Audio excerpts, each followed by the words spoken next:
अच्छा, quantum theory का जो सिलसिला था, जो कामयाबी का जो सिलसिला था, वो जारी था। उस ज़माने में फिर डी ब्रागले भी आ गया और डी ब्रागले ने ये कहा कि चलो, ये जो लाइट थी, वो तो दाने-दाने हो गया, पैकेट के आप लोगों ने तक़सीम कर दिया।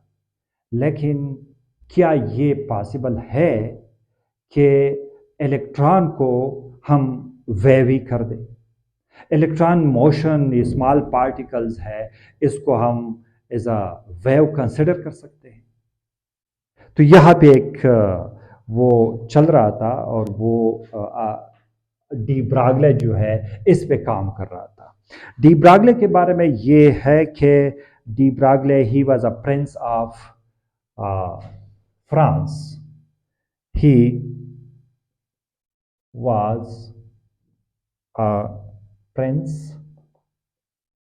of France। ये फ्रांस का एक शहजादा था और इसने जो काम किया 24 इयर्स में, ये जो डी ब्रागले वेवलेंथ, इसने इस पे काम कर दिया। ये इसने बहुत सा रोल प्ले कर दिया क्वांटम थ्योरी में और फिज़िक्स में। तो ये भी एक मैं बताना चाह रहा हूँ कि ये एक शहज़ादा था फ्रांस का। अब ये जो डी ब्रागले है, इसको मैं लिखता हूँ। He raised a question.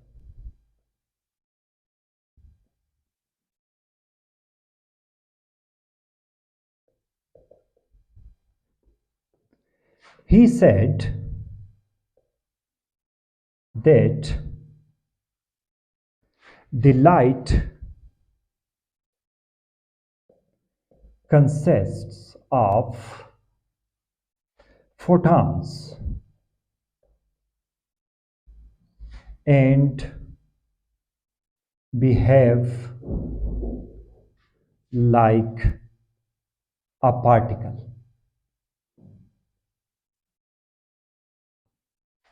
Is it possible for a particle like electron to behave, to have a wave nature?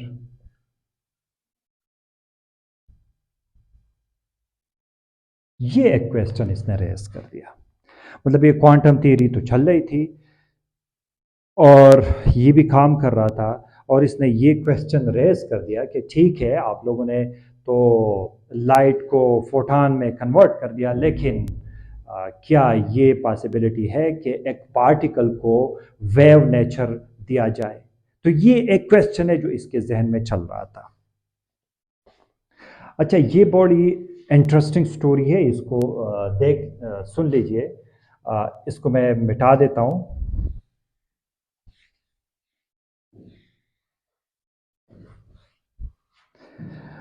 He used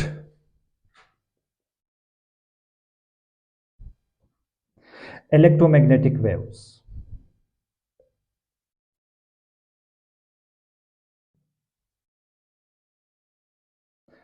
and of Planck quantum theory।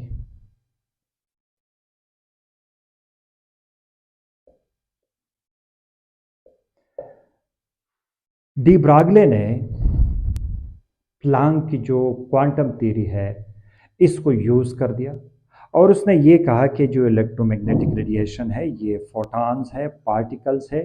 तो चलो इसको लिख लेते हैं कि ये जो एनर्जी ऑफ फोटॉन है वो एच न्यू है। इसने कहा कि this is equation number first. और सॉरी, फर्दर इसने ये कहा कि एच न्यू, ये जो न्यू है ये सी डिवाइडेड बाई लेमडा के बराबर है। H C divided by lambda. तो ये जो एनर्जी ऑफ रेडिएशन है ये H C divided by lambda, ये इक्वेशन फर्स्ट है। देखिए उसने इलेक्ट्रोमैग्नेटिक रेडिएशन कंसिडर कर दिए और उसने क्वांटम थ्योरी यूज की और उसने ये कहा कि जो एनर्जी है वो एक फोटॉन की E is equal to H C divided by lambda है।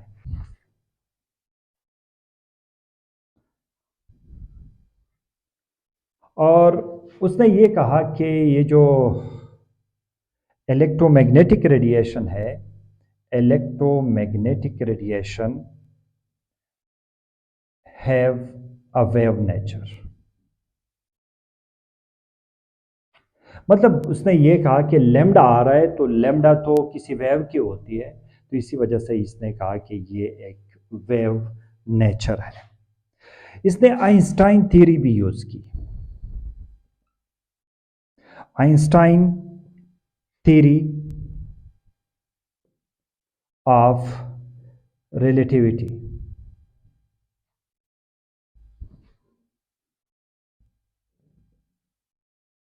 और उसने ये कहा कि ये जो E है ये mc² है। ये एक वेव नेचर इसने कंसिडर कर दिया। और ये जो E है, ये जो आइंस्टाइन की जो एनर्जी है E is equal to mc², ये किसी वेव के लिए भी होती है, ये किसी पार्टिकल की भी होती है। तो इसी वजह से E is equal to mc²। और यहां से दोनों को कंबाइन कर दिया फ्रॉम इक्वेशन 1 एंड 2। ये इक्वेशन 1 और 2 को कंबाइन कर दिया, लेफ्ट हैंड साइड इक्वल है, तो इसका मतलब ये है from equation 1 and 2 H C divided by lambda which is equal to mc²। C के साथ एक स्क्वायर कैंसल आउट हो गया, तो यहां से mc which is equal to h divided by lambda, और ये एक इक्वेशन आ गया। अब mc जो है ये एक मोमेंटम है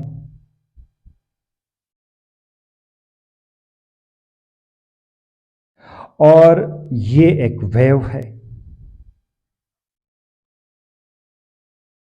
यहां पे पॉइंट इस इक्वेशन में ये आ गया कि mc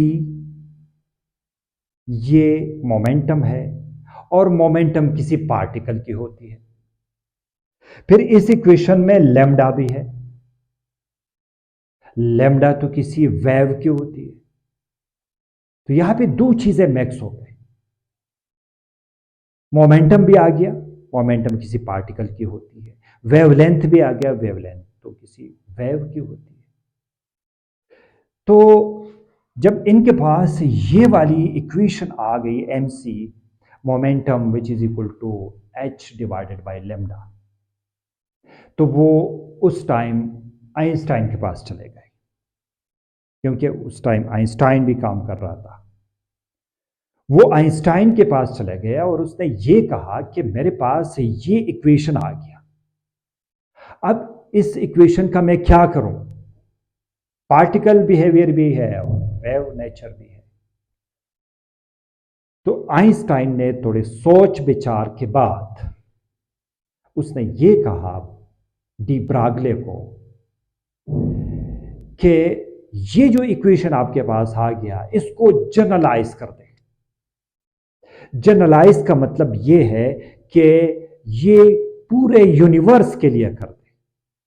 ये सिर्फ, क्योंकि जो डी ब्रागले है इसने सिर्फ और सिर्फ इलेक्ट्रोमैग्नेटिक वेव कंसिडर कर दिया, फोटॉन कंसिडर कर दिया था, और उस फोटॉन के लिए उसके पास ये इक्वेशन आ गया। और आइंस्टाइन ने उसे कहा कि इसको जनरलाइज कर दे, इसको पूरे यूनिवर्स के लिए कह दे। उसका मतलब यह था आइंस्टाइन का कि ये जो इक्वेशन है ये किसी पार्टिकल के लिए भी हो सकता है, ये एक पिन है इसके लिए भी हो सकता है, ये एक ऑब्जेक्ट है, ये इसके लिए भी हो सकता है, ये एक एक पूरे अर्थ के लिए भी हो सकता है, और ये पूरे यूनिवर्स के लिए हो सकता है। इसको जनरलाइज कर दें तो फिर ये जो इक्वेशन है, ये जो momentum M C is the speed of light, तो उसने ये कहा कि दिस इक्वेशन ये एक जनरलाइज इक्वेशन कर दे। और फिर उसने इसको जनरलाइज कर दिया और उसने ये कहा कि ये एक बड़े बॉडी के लिए भी हो सकता है, ये एक छोटे पार्टिकल के लिए भी हो सकता है, और किसी भी पार्टिकल के लिए ये यूज हो सकता है।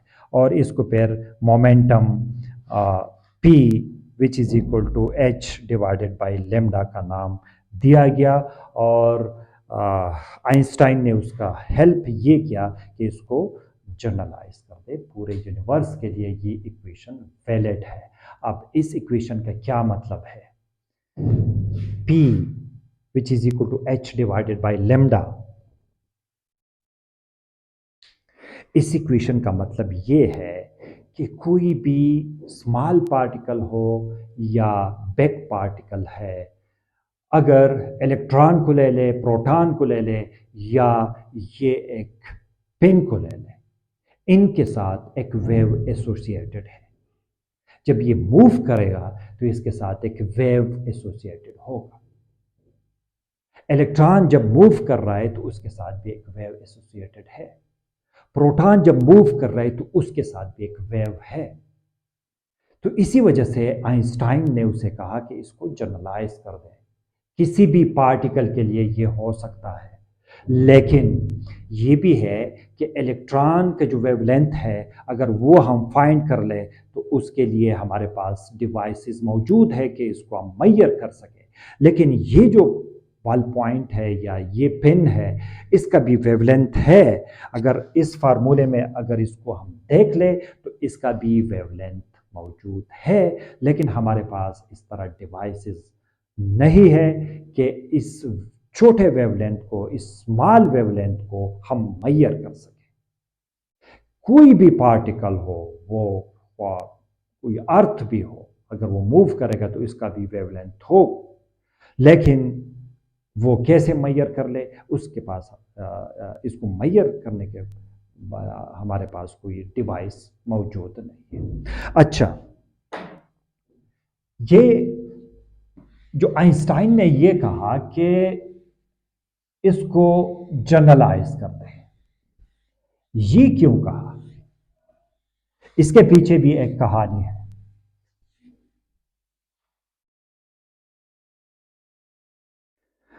आइंस्टाइन ने डी ब्रागले को कहा कि इसको जनरलाइज कर दें। मतलब क्यों कहा था? इसके पीछे कोई कोई कोई बात होगी, इसलिए उसने ये कहा था कि इसको जनरलाइज कर दें। और वो बात ये थी कि उस टाइम बोहर भी काम कर रहा था, बोहर मॉडल वो भी चल रहा। डी ब्रागले से पहले बोहर भी आइंस्टाइन के पास आ गया था, और वो जो अपना बोहर मॉडल डेवलप कर रहा था, वो कैलकुलेट कर रहा था, तो उनके पास एक चीज़ आ गई थी, एक इक्वेशन आ गया था। और वो जो इक्वेशन था, उसको बोहर को नहीं पता था कि ये जो इक्वेशन है ये क्यों आ रहा है, कैसे आ रहा है। और आइंस्टाइन के साथ इसने डिस्कस भी किया था, लेकिन उस टाइम आइंस्टाइन ने कोई जवाब नहीं दिया था, क्योंकि उनको नहीं पता था कि क्या हो रहा है। और वो जो इक्वेशन था, वो इक्वेशन ये था, well known mvr which is equal to nh divided by 2 pi। Bohr model में ये जो एंगुलर मोमेंटम है, ये n number of multiples h divided bye 2 पाई, ये एक इक्वेशन आ रहा था। और बोहर नहीं समझ रहा था कि ये इक्वेशन, इसका फिजिक्स क्या है। तो आइंस्टाइन के दिमाग में ये जो बात थी बोहर की ये मौजूद थी। और जब डी ब्रागले आ गया और उसने ये बात बता दी कि मेरे पास ये इक्वेशन आ गया, तो उसने ये इसलिए जल्दी कहा था कि इसको जनरलाइज कर दे। क्यों, इसको ज़रा देख लेते हैं। देखिए आइंस्टाइन ने ये किया कि ये एक न्यूक्लियस है, इसमें प्रोटॉन और न्यूट्रॉन है, और यहाँ पे एक ऑर्बिट है, और इस ऑर्बिट में इलेक्ट्रॉन जो है वो मूव कर रहा है। ये इलेक्ट्रॉन है जो इसकी रिवॉल्यूशन हो रही है। अच्छा, अब अगर ये जो मॉडल है डी ब्रागले का, इसको अगर मान लिया जाए कि ये ठीक है, तो इस इलेक्ट्रॉन की जो सरकमफ्रेंस है, ये पूरा सरकमफ्रेंस है, ये बराबर है L, and this is equal to 2πr। और ये जो 2πr, उसने ये कहा कि अगर इस इलेक्ट्रॉन के साथ भी एक वेवलेंथ होना चाहिए, तो ये इलेक्ट्रॉन अगर मूव कर रहा है तो इसके साथ एक वेव एसोसिएटेड होगा। और उसने ये कहा कि this is n lambda and 2πr, it means that 2πr which is equal to n lambda। ये एक इक्वेशन है। अब according to de Broglie, according to de Broglie, P which is equal to H divided by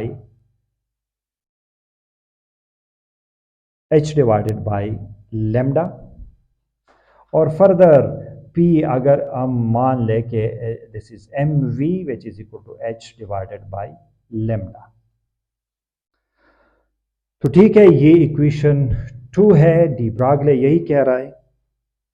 from equation 2, इस equation 2 से हम lambda की value निकाल लेते हैं और इधर पुट कर लेते हैं। From equation 2, lambda which is equal to H divided by mv, और ये जो लैम्डा की इक्वेशन है ये इक्वेशन 1 में पुट कर लेते हैं, तो 2πr which is equal to n, और ये H डिवाइडेड बाय mv। अब इसको रीअरेंज करके देख ले, तो mv अगर इधर आ जाए और 2π इधर आ जाए, तो फिर mvr which is equal to nh divided by 2π। तो वही एग्जैक्टली वही इक्वेशन आ जाता है जो बोहर के पास आ रहा था। और वो कहाँ से आ रहा है? ये डी ब्रागले इक्वेशन से ही आ रहा है। तो मतलब ये है कि अगर ये जो इलेक्ट्रॉन है ये रिवॉल्यूशन कर रहा है ये ऑर्बिट में, तो इसके साथ एक वेव एसोसिएटेड होगा, इस तरह इसके साथ एक वेव एसोसिएटेड है। और वो जो वेव एसोसिएटेड, वो जो एंगुलर मोमेंटम है, this is NH divided bye 2, n number of waves हो सकते हैं। मतलब ये n जो है ये जनरलाइज है, n नंबर ऑफ ये ऑर्बिट्स हो सकते हैं, तो ये एक जनरलाइज पॉइंट है।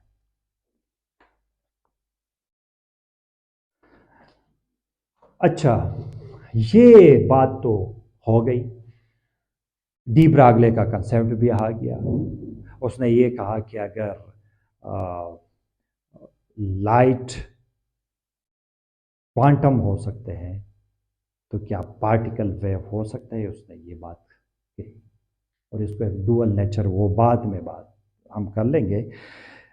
इसके बाद एक और एक्सपेरिमेंट कर दिया गया, और वो जो एक्सपेरिमेंट था वो था डबल स्लिट एक्सपेरिमेंट। एक डबल स्लिट एक्सपेरिमेंट कर दिया गया।